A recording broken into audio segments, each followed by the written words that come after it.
Ang buhay ng isang vendor ay hindi madali. Madalas silang tinuturing na mababang uri, walang pinag-aralan at walang tamang trabaho. Kulang sa pera, kapos sa mga pangangailangan, pero hindi sila nawala ng pag-asa.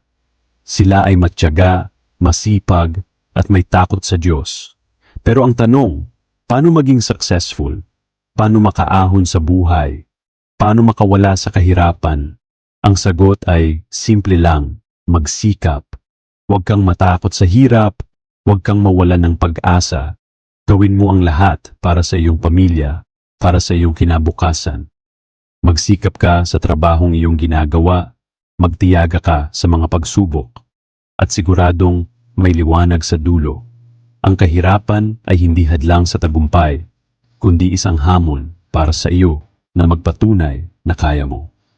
Kaya, ano pang hinihintay mo? Simulan mo na ang paglalakbay mo sa tagumpay.